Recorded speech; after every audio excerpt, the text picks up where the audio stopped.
Assalamualaikum warahmatullahi wabarakatuh. Innal hamdalillah nahmaduhu wa nasta'inuhu wa nastaghfiruh wa na'udzu billahi min shururi anfusina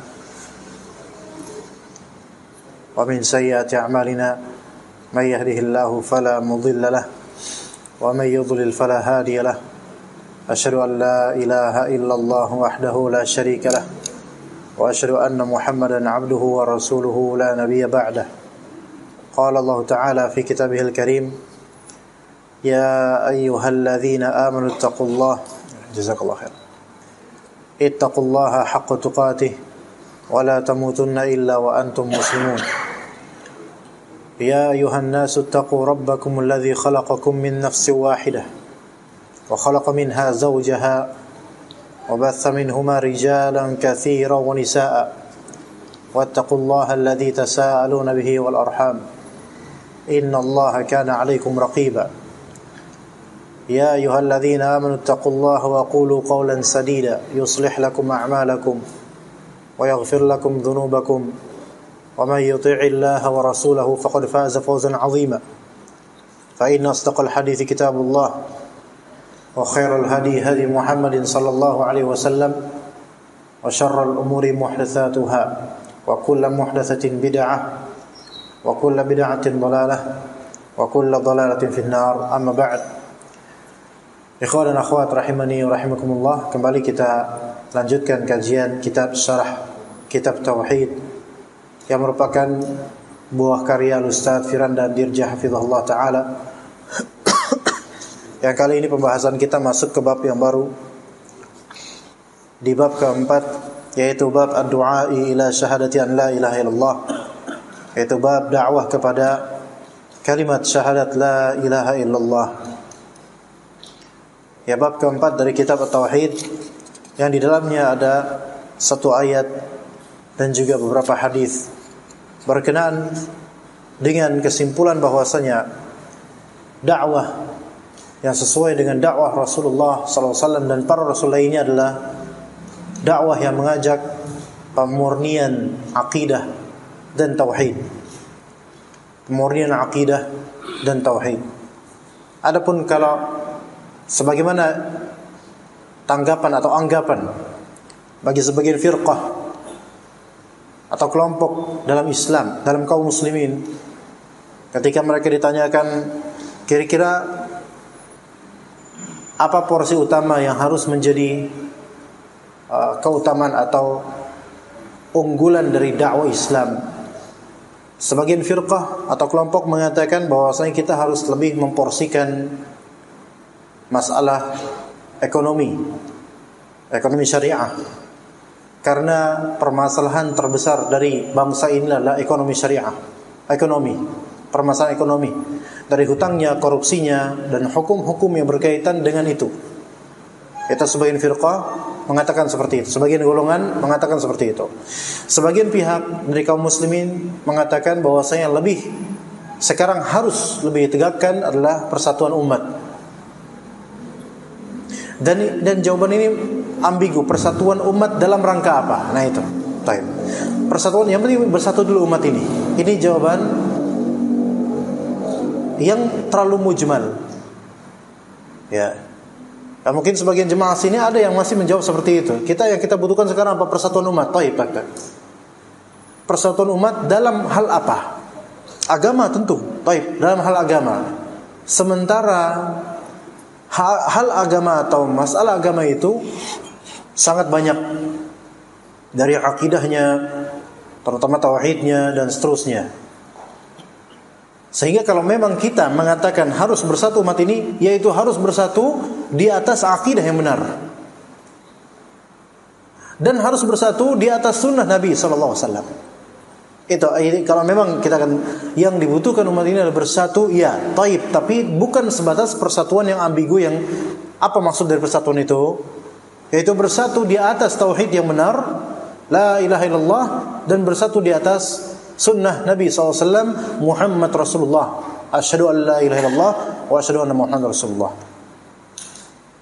Adapun kalau cuma bersatu yang penting ngumpul antar firqah dan antar madhab, antar manhaj, berkumpul yang penting bersatu dulu, maka ini tidak akan terwujud. Ini seperti melihat fata morgana dari jauh, kelihatan baik, namun ketika sudah sampai pada tujuan, maka tidak mendapatkan apapun selain keletihan.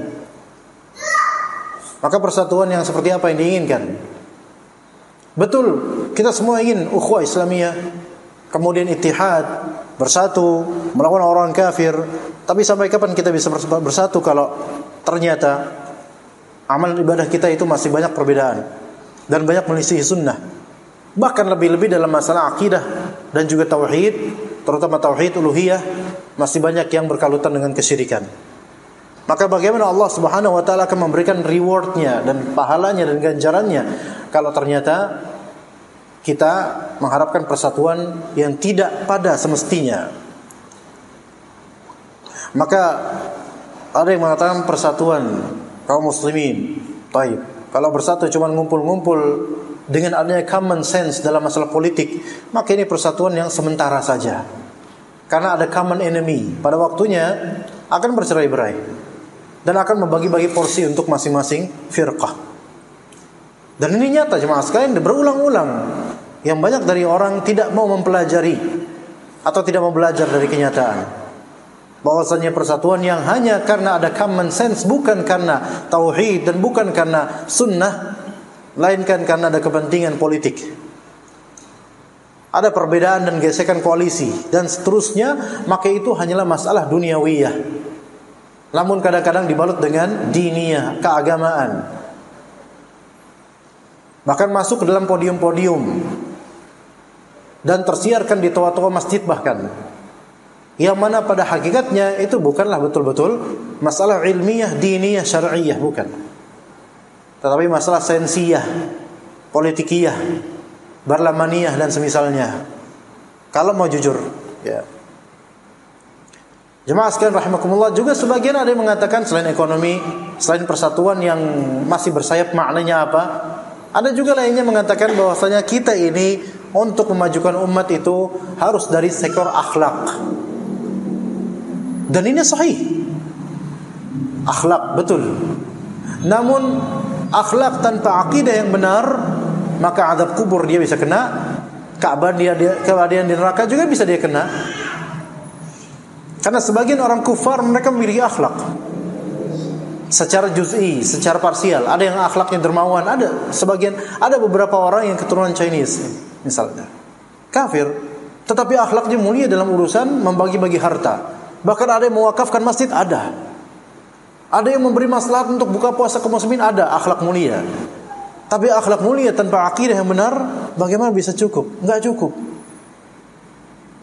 Tapi sekarang anak muda darurat akhlak, Ustaz. Ya benar sahih. Tetapi selain darurat akhlak, ada yang lebih awal daripada itu, yaitu akidah. Benarkan dulu. Dengan menyetirkan akidah yang benar karena takut pada Allah Azza wa Jalla, maka akhlak akan ikutan insyaallah. Walaupun kita tidak bisa menjamin manusia, karena betapa adanya orang ya akidahnya benar, tetapi karena tabiat dia ada akhlak yang tidak baik secara tabi'i, yaitu wajar manusiawi. Kayak misalnya seseorang akidahnya salafi, masya Allah, Ahlus Sunnah wal Jamaah, dia betul-betul bahkan hafal matan akidah, tetapi urusan marah dia emosional orangnya. Mungkin tabiat dari kecilnya ada seperti itu, ada. Atau manusiawi terjerumus ke dalam suatu hal yang buruk dari peranggalan syariat, bisa jadi. Tetapi yang terpenting asas dulu, karena pondasi itu di awal. Dan akhlak itu adalah hiasan. Makanya akhlak itu hiasan, perhiasan. Maka dikatakan at-takhliyah qabla tahliyah, yaitu takhliyah, lucuti dulu hal-hal yang buruk, terutama dari masalah akidah, maka barulah kemudian berhias. Kita tidak mungkin memakai bedak sebelum mandi, melainkan mandi dulu baru pakai bedak. Maka benahi akidah, bersihkan akidah dan bersihkan diri dari kebid'ahan, baru kemudian kita berhias. Atau sembari berhias setelah itu langsung biiznillah ta'ala dengan akhlakul karimah. Karena akhlakul karimah adalah perhiasan seorang muslim, dan akidah yang benar adalah bekal untuk setiap nafasnya. Akhlak betul, akhlak kita butuh akhlak. Kita butuh ekonomi syariah, kita butuh persatuan umat, kita butuh akhlak, dan semua itu ada dalam pondasi la ilaha illallah Muhammad Rasulullah. Mencakup itu semua. Dan dua itu adalah simah atau mumayyizat. Di antara mumayyizat dakwah salafiyah, yaitu menyeru kepada la ilaha illallah dan menyeru kepada ittiba' Muhammad Rasulullah, dan kemudian mempelajari itu semua dari Al-Quran Sunnah sesuai dengan pemahaman pihak-pihak yang direkomendasikan oleh Allah dan Rasulnya, yaitu salafus saleh. Khitohnya jelas jemaah, khitohnya jelas tanpa harus kita menghitohkan melalui organisasi tertentu, tetapi khitohnya jelas bahwasanya asas dakwah sunnah atau dakwah salafiyah yaitu tiga. Yang pertama Al-Quran, itu pedoman kita, semua sepakat Al-Quran, sepakat. Yang kedua Sunnah, semua sepakat, semua firqah dari kita semua sepakat Al-Quran dan Sunnah. Yang ketiga adalah apa? Yang mana dakwah ini ternisbatkan kepadanya, yaitu salafiyah, yaitu dengan pemahaman salaf, secara jujur dengan pemahaman salaf, bukan dengan pemahaman khalaf yang sebagiannya menyelisihi pemahaman salaf. Bagaimana salaf memahami ayat dan hadis tersebut? Karena semua akan mengklaim saya juga punya Al-Quran, saya punya hadis, saya juga punya ayat untuk dalil madhab saya juga punya sunnah dan hadis untuk dalil madhab saya. Semuanya akan mengklaim gitu. Namun taib, mari kita satukan pemahaman. Loh, pakai pemahaman siapa? Antum pribadi atau firqah antum atau partai antum atau negeri fulan?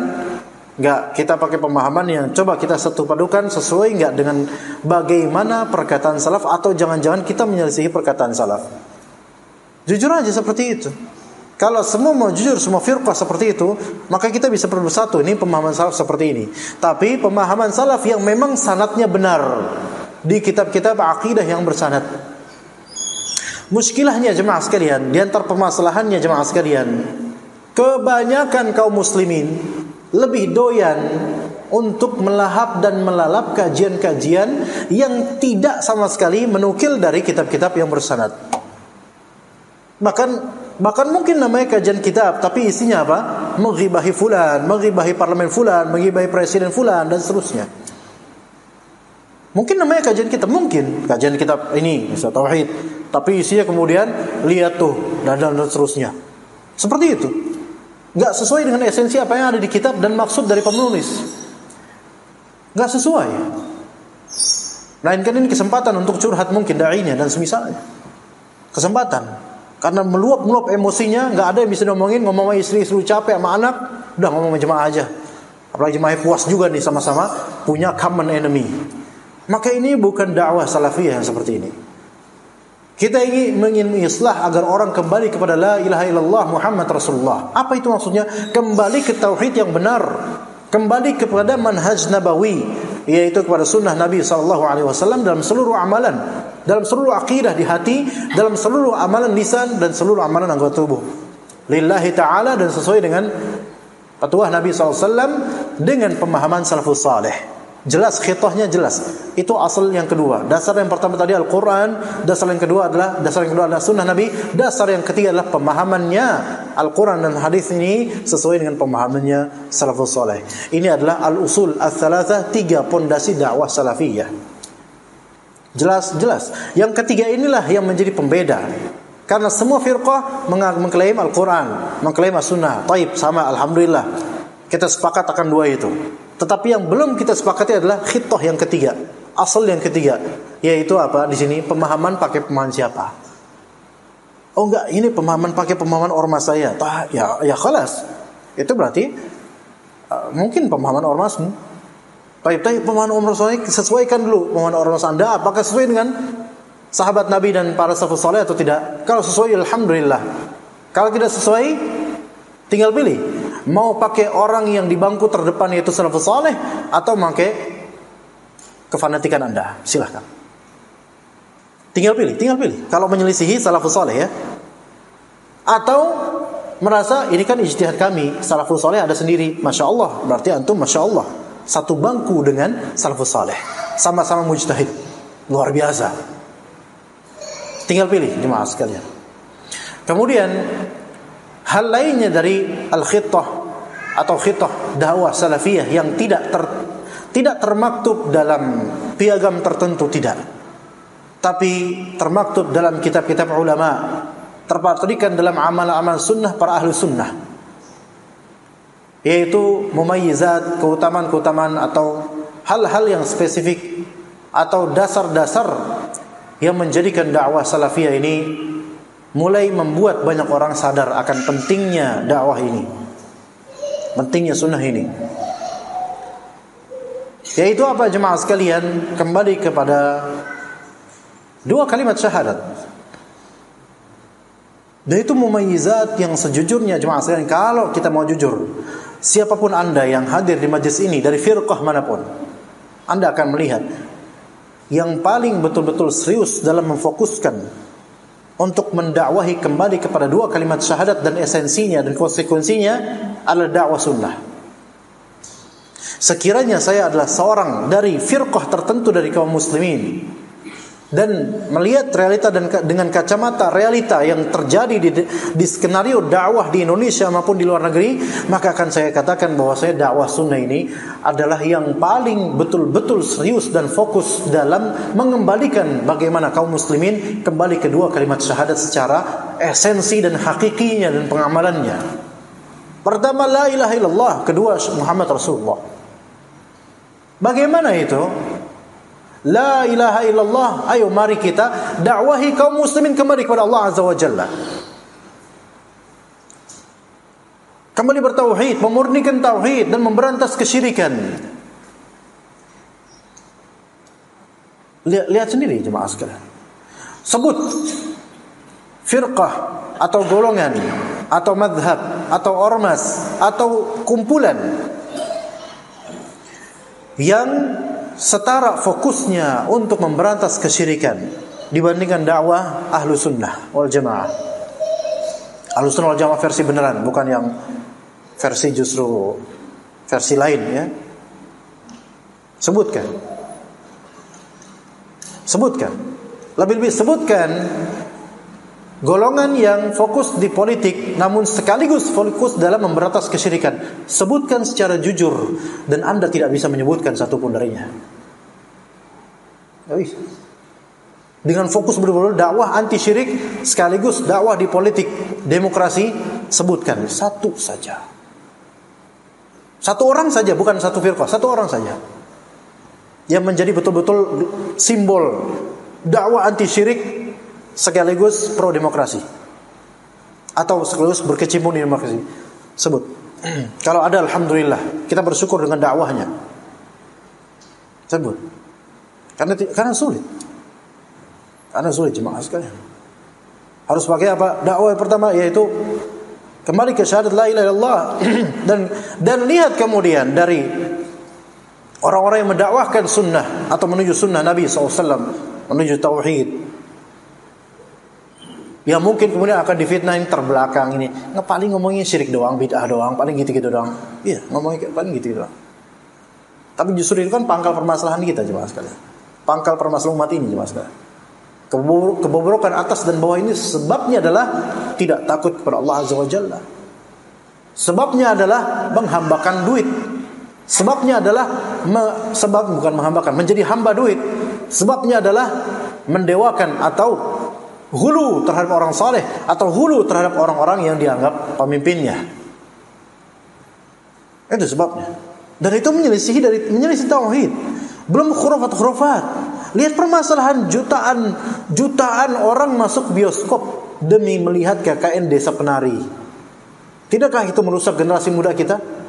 Mereka ini yang calon nanti masuk parlemen juga. Mereka orang seperti mereka. Subur sekali dakwah apa? Dakwah menuju kesyirikan subur.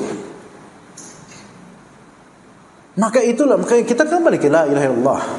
Ini simah yang pertama. Kedua, yaitu kembali ke sunnah Nabi SAW yang artinya kita berusaha menghindari bid'ah dan melawan kebid'ahan dan mengajak orang-orang jangan ikut kebid'ahan. Karena itu adalah dhiddu sunnah, lawan dari sunnah Nabi SAW. Ya, kata sebagian fuqaha, sebagian ulama salaf mengatakan bahwasanya jika suatu daerah, suatu tempat, suatu spot terdapat satu kebid'ahan di sana, maka matilah satu sunnah. Dan sebagian ulama lain mengatakan tidaklah engkau menemukan suatu daerah yang banyak atau bergelimang padanya bid'ah, melainkan pasti makin sedikit padanya sunnah. Dan juga sebaliknya, jika engkau melihat daerah yang makin banyak sunnah di sana, maka makin sedikitlah bid'ah. Karena ketika kita melihat minyak dan air, mereka tidak akan bersatu. Minyak dan air, mereka tidak akan bersatu. Siapa yang menganggap bahwasanya pro bid'ah dengan murni sunnah bisa bersatu, maka orang-orang layak untuk tertawa padanya. Karena ibarat dia mengatakan, ini parfum, minyak. Kalau misalnya kita perbanyak, gimana kita perbanyak parfum ini dengan air terus kita jual? Ini parfum minyak, minyak murni. Supaya kita laris atau supaya kita untung, kita tambahkan jangan pakai solviol, pakai air putih aja, air keran kan bisa kan, sama-sama cair. Udah campurin aja, terus jual ke orang. Kira-kira gimana ya Pak?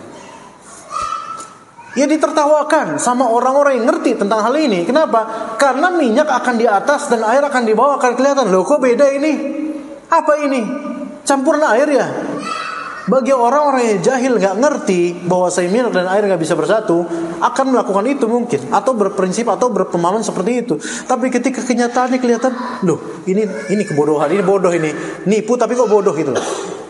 Ibarat orang ayo ngajak yang bidah-bidah, yang sunnah-sunnah, udah bersatu semua. Ayo kita membela agama Allah dengan persatuan ini. Nggak bisa jemaah, nggak bisa. Antum menyatukan minyak dan air untuk bersatu. Orang yang ngerti ini nggak bakal bersatu akan ketawa. Antum kayak mimpi aja. Kalau emang mau bersatu, satukan dulu esensi dari la ilaha illallah, anti syirik, murnikan tauhid, dan esensi dari Muhammad Rasulullah, yaitu anti bid'ah, dan murnikan kembali kepada sunnah.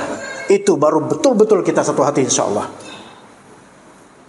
Kalau nggak percaya udah ya. Tapi seperti itu insyaallah.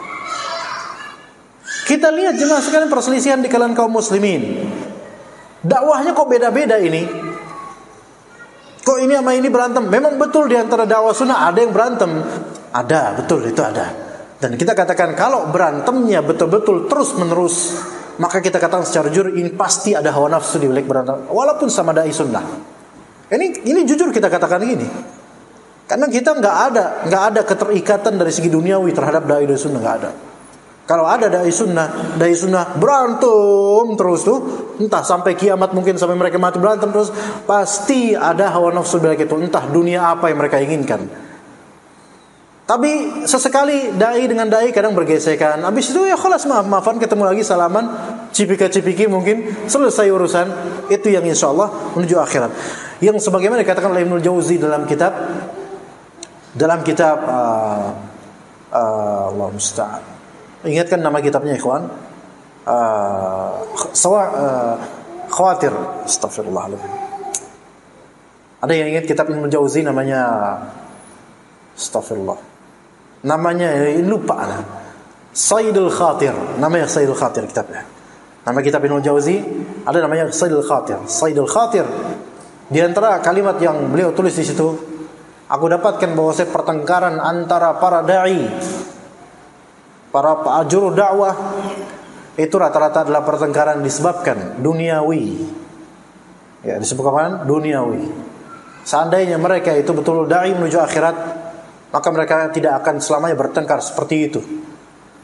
Dan kita lihat jemaah sekalian, kalau kita betul-betul lurus menuju tauhid istiqamah, kemudian di atas sunnah, sama-sama di atas sunnah, tanpa nengok kanan nengok kiri, dalam artian tanpa mengendus-ngendus uang, dan kita masing-masing punya ikhtiar dalam tijarah, perdagangan, dan penghasilan yang jujur, yang halal, tapi tidak mencari dunia full, maka insyaallah kita tidak akan sampai terus-menerus berantem. Begitu jemaah sekalian, kembali ke khitbah. Maka ini yang dikatakan dalam firman Allah Azza wa Jalla di Al-Quran. Di Al-Quran dikatakan, "Qul hadhihi sabili ad'u ila Allah ala basiratin ana wa man ittaba'ani. Wa subhanallahi wa ma ana minal musyrikin." Katakanlah, inilah sabili, inilah jalan agamaku. Ad'u ila Allahi ala basirah wa ana ala basiratin ana wa man ittaba'ani. Aku dan orang-orang yang mengikutiku, aku berdakwah kepada Allah, ad'u ila Allah. Ini yang harus dibedakan simah yang sangat penting, yaitu dakwah ilallah. Ad'u ilallah, bukan ad'u ila nafsi, bukan ad'u ila hizbi, ke partai saya, ke golongan saya, yuk, enggak.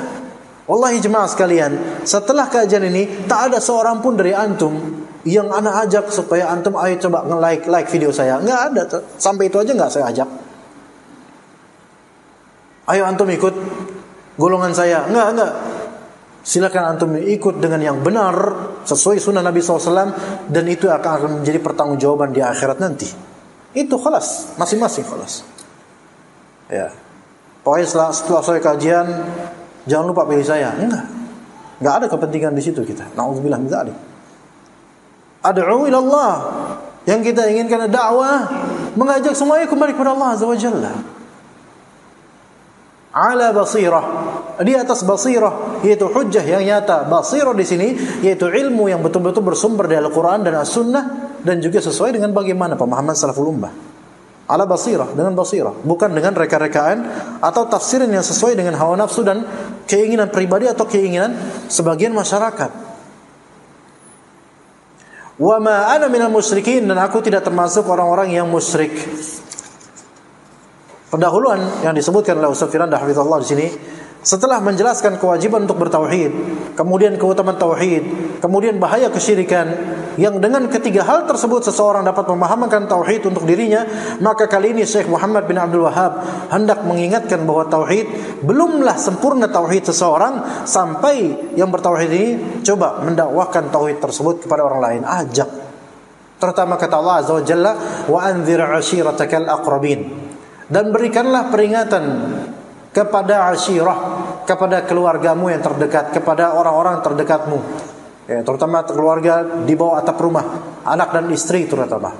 Sampai sebagian masyayikh mengatakan bahwa saya tarbiyahlah, didiklah anak-anakmu dari kecil untuk senantiasa takut pada Allah Azza wa Jalla. Itu dakwah tauhid. Bahkan didiklah anakmu untuk mengenal Allah. Katakanlah padanya misalnya, perkenalkan Allah walaupun anak ini masih usia balita dan belum begitu tahu. Misalnya antum tanya, coba deh siapa yang menciptakan bumi? Jawab Allah. Maka biasakan seperti itu, dia menjawab yang menciptakan ini adalah Allah, yang menciptakan ini adalah Allah, yang menciptakan, tauhid rububiyah.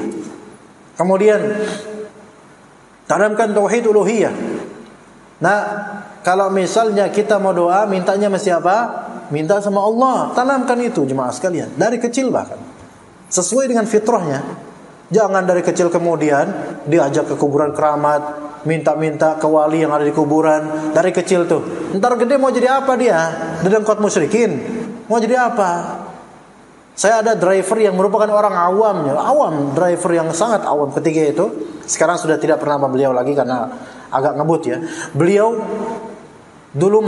mantan supir truk, dan paling alimnya supir truk. Tapi dari segi emosi itu cepat emosi, mungkin karena memang pergaulan masa lalunya ya. Kemudian setelah udah agak menua ya, kan namanya supir truk itu membutuhkan effort dan tenaga yang luar biasa ya. Semoga Allah Ta'ala lindungi supir truk dari kalangan kaum muslimin ya. Kesian mereka itu, masya Allah berjuang ya. Itu akhirnya beralih ke menjadi supir salah satu bis travel ya, tidak kita sebutkan namanya ya, tapi masyhur lah pokoknya, depannya H ya, antum tahu lah itu. Bis pariwisata biasanya. Maka beliau kadang-kadang mengantarkan rombongan apa? Rombongan wisata religius ke kuburan-kuburan keramat. Ya. Dari ibu-ibu yang banyak tuh, ibu-ibu biasa itu. Pada senang ibu-ibu karena sekalian touring, belanja, ngabisin duit suami ya. Sekalian tuh, ya. Banyak tuh. Tanpa mahram. Ya mahramnya supir ini. Dan terakhir kata supir ini, masya Allah Ustaz, saat anak ketiga itu udah tua tapi godaannya banyak banget, itu ibu-ibu tuh pada ngumpul. Terus ke kuburan keramat fulan, dibawa sama ustadznya atau guide-nya. Ya, tour namanya traveler tour guide ya. Dibawa berkunjungan, sebagian dari mereka berkata, ini supir ini nggak mau ikutan karena dia tahu ngapain nih ibu-ibu di sana, ngapain tahu dia. Minta-minta ini dan seterusnya. Alasannya mintanya kepada Allah, padahal hatinya tuh ke kuburan itu. Kalau minta kepada Allah kan bisa di mana aja, nggak mesti di kuburan. Bahkan nggak bagus kalau di kuburan. karena potensi syiriknya besar. Apa kata bapak itu cerita suatu ketika ya, kita lagi ngedrive, kita berkendaraan di mobilnya beliau, kita habis pulang kajian dari mana tahu gitu, lewat kuburan di daerah, nggak perlu kita sebut daerahnya, pokoknya dekat sini lah, daerah Setu lah ya, daerah Setu, daerah Cipayung, ya. Itu langsung itu Pak sopir ini, bapak ini langsung bilang, ini semua nih musyrik semua nih orang nih, ini musyrik semua nih orang nih. Dan apa Pak? Ini saya tahu nih orang-orang kayak gini nih yang ngumpul-ngumpulkan itu, ketika itu banyak ibu-ibu lagi pada ngumpul kuburan pakai baju hitam-hitam dan pakai kostum-kostum tertentu, majelis taklim atau majelis kuburiyun mungkin. Nah itu kemudian itu tuh musyrik semua tuh. Kenapa Pak? Saya tahu Ustaz, saya dulu tuh nganterin orang kayak mereka gitu. Loh, emang gimana? Mereka tuh mintanya sama kuburan, Ustaz. Mintanya sama wali-wali itu, Ustaz. Masa kayak gitu, Pak? Iya, ya Allah, saya tahu banget, Ustaz. Lebih tahu daripada Ustaz. Karena dia udah berkali-kali ngedrive itu dan juga melihat langsung. Minta di situ khusyuknya, Masya Allah. Ya. Tapi kita nggak boleh langsung nyebut mereka langsung kafir, musyrik, jangan dulu Pak. Mereka itu juga banyak kejahilan. Mereka mungkin nggak tahu, belum masuk dakwah-dakwah seperti ini. Mereka diajarinya mungkin sama ustadz mereka kayak gitu. Makanya kita dakwain aja, kita ingetin mereka, jangan langsung dikafirin kayak gitu Pak. Wah tapi saya tahu Ustadz. Iya ya, mungkin kayak gitu perbuatannya, tapi betapa banyaknya orang yang jahil gitu loh, dia dicokokin sama gurunya kayak gitu, nggak ngerti, maka jangan langsung kita vonis kafir begitu. Emang itu perbuatan kufur? Iya perbuatan kufur. Tetapi untuk memvonis pelakunya itu kita dakwahi dulu, karena kemungkinan besar dia itu nggak ngerti kalau itu kekufuran. Bahkan dia menganggap itu adalah ibadah gitu loh. Ajaibnya kan? Iya. Seperti itu jemaah sekalian. Ya. Dan hal yang seperti ini masih laris. Coba sekarang kalau kita kembalikan ke khitbah yang tadi, qul hadhihi sabili ad'u ila Allah. Katakanlah inilah dakwahku, inilah jalanku. Oke. Tanya ke tour guide itu atau ustadz-ustadz yang mengajak kepada kuburan-kuburan keramat dan petilasan keramat. Apakah memang seperti itu jalannya para rasul ketika mendakwahkan tauhid ke umat? Ayo kita ke petilasan, ayo kita ke kuburan keramat. Nggak ada. Bahkan Nabi SAW pertama kali bertemu malaikat Jibril di mana? Gua Hira. Apakah setelah beliau menjadi rasul dan menjadi nabi, menjadi rasul, apakah beliau, ayo para sahabatku, yuk kita ke Gua Hira, itu petilasan saya? Nggak ada kayak gitu kan? Nggak ada. Itu bukan jalannya para nabi. Bukan. Ngajak ke masjid. Ayo ngajak ke masjid buat sholat berjamaah. Ad'u ilallah. Berdakwah menuju Allah Azza wa Jalla. Nah ini mereka beliau ini dakwah menuju apa? Kalau memang dakwahnya menuju Allah, tanamkan tauhid dan jangan sampai membuat jemaah dan masyarakat hatinya bergantung pada kuburan. Ini malah membuat mereka terlatih supaya hatinya kebiasaan kalau ada hajat ke kuburan, ada hajat ke kuburan. Ini berarti bertentangan dengan ad'u ilallah ala basirah, di atas basirah, di atas Al-Qur'an dan Sunnah pemahaman salafus saleh. Sekarang apakah mengajak mereka ke petilasan keramat dan kuburan keramat untuk doa padanya itu adalah betul-betul di atas basirah, di atas Al-Qur'an, di atas Sunnah? Salaf mana yang melakukan itu seperti itu? Tapi ada ustadz ulama, ya ada ulama kayak gitu betul. Ibnul Jauzi diantaranya. Bahkan merekomendasikan seperti itu. Ketika beliau galau, beliau bingung dan seterusnya, aku pun pergi ke kuburan fulan, wali fulan dan seterusnya. Ternyata aku doa di sana dan ternyata langsung terkabulkan oleh Allah Azza wa Jalla. Kita ingatkan bahwa Ibnul Jauzi itu sekitar abad ke-6 Hijriah. Dan salaf kita abad 1 dan 2 Hijriah. Kalau Ibnul Jauzi melakukan itu dan ternyata salaf kita dengan ribuan orang itu enggak melakukan itu, maka apakah antum memilih yang menyendiri seperti ini dibandingkan yang ribuan yang enggak pernah ada kayak gitu? Difikirkan. Kalau misalnya kita cerdas, pasti kita akan menentukan lebih mending pro dengan salaf kita yang tidak pernah melakukan hal seperti itu dibandingkan dengan Ibnul Jauzi rahimahullah. Mungkin kesalahan beliau di situ. Tapi saat itu Ibnul Jauzi dikabulkan. Betapa banyaknya orang musyrik yang dikabulkan doanya oleh Allah Azza wa Jalla. Apalagi Ibnul Jauzi yang muslim, mukmin, dan juga beliau punya ketergelinciran, namun beliau ada seorang yang masyhur dari ulama kibar dari kalangan ahli hadis dan juga punya kitab tafsir dan seterusnya. Kita tidak mendiskreditkan Ibnul Jauzi, namun ini untuk mengklarifikasi, mengklirkan bahwasanya perbuatan seorang atau dua orang ulama yang bertentangan dan tidak pernah dilakukan oleh para salaf sama sekali, Padahal ini berkaitan dengan doa. Seandainya itu benar dan baik, maka pasti salaf kita sudah mengkerubuti kuburannya Nabi SAW sejak zaman Khalifah Abu Bakar radhiyallahu anhu. Tapi kenyataannya enggak. Katanya enggak. Mereka enggak kepetilasan. Bahkan sejak zaman Nabi, mereka enggak kepetilasan jabal ini, jabal itu enggak. Ke Gua Hira enggak. Jabalur Rahmah. Ya enggak kayak kita sekarang ke Jabalur Rahmah kemudian minta jodoh. Enggak, itu kita. Itu kita minta jodoh, terus nitip kertas di situ, nulis di situ. Dan kemarin karena ke Jabalur Rahmah di bulan Syawal kemarin, Jabalur Rahmah itu lagi diproyek sekarang, lagi diproyekkan. Kemarin lagi dibom, bukan dibom dihancurkan, bukan dibom untuk dibuat sesuatu sehingga nanti menjadi tempat pariwisata. Nanti Jabalur Rahmah itu akan menjadi pariwisata resmi. Entah nanti akan berbayar atau enggak, tapi Anda udah ngelihat ininya. Nanti jadi apa? Udah ngeliat apa namanya? Kalau arsitek itu apa namanya?